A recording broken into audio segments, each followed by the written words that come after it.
पटना सदर अंचल कार्यालय के द्वारा एक ऐसा कारनामा किया गया है जिसे जानकर आप भी हैरान हो जाएंगे।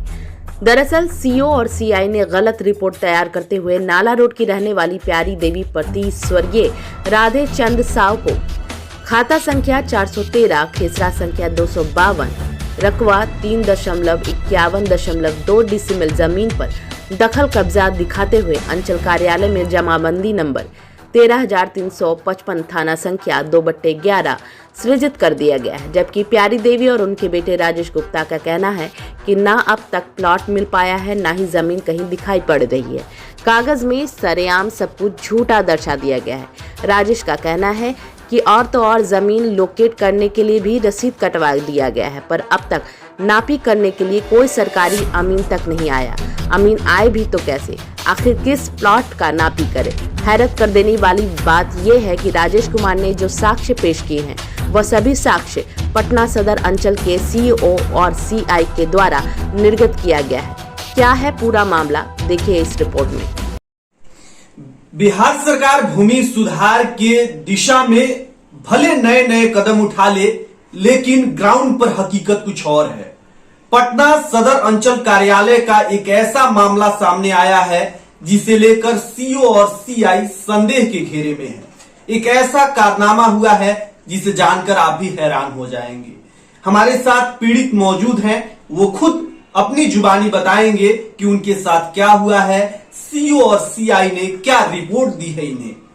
सबसे पहले आप अपना परिचय बताइए। मेरा नाम राजेश कुमार गुप्ता है। मैं नाला रोड दरियापुर का रहने वाला हूं और 2013 में मां के नाम से मैंने एक प्लॉट का रजिस्ट्री करवाया था और उसका दाखिल खारिज भी करवा लिया, एलपीसी भी बनवा लिया और नापी के लिए मैं दर की ठोकरें खा रहा हूँ। मेरा जमीन अभी तक लोकेट नहीं हो पाया कि जमीन है कहाँ।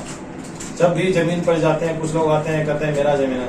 हमने आवेदन दे रखा है सीओ के यहाँ कि मेरा जमीन वस्तु स्थिति बताइए क्या है। वो अभी तक मेरा कुछ निर्णय नहीं ले पाए हैं, नहीं नापी के लिए किसी को ये फॉरवर्ड कर रहे हैं। वो कागज हमें दिखाइए जिसके आधार पर आप दावा कर रहे हैं कि आपकी ये जमीन है। ये मेरा एलपीसी बना हुआ है। हाँ। और ये सीआई के द्वारा पटना सदर सीआई के द्वारा बनाया गया है और ये मेरा राजस्व विभाग को जो शुल्क मेरा जाता है वो अप टू डेट है। मेरा रसीद भी कट रहा है।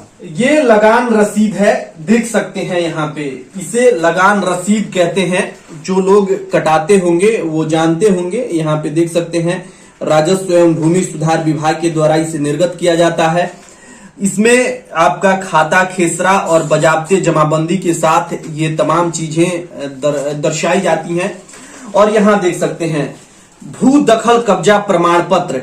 यही प्रमाण पत्र है जिसे ये साबित हो पाता है कि जमीन पर स्वामित्व किसका है, यानी मालिक कौन है। इसी प्रमाण पत्र के आधार पर हम ये तय कर पाते हैं कि जमीन इनकी है, जमीन मेरी है या किसकी है। और ये प्रमाण पत्र सीओ और सीआई के दिशा निर्देश में जारी किया जाता है।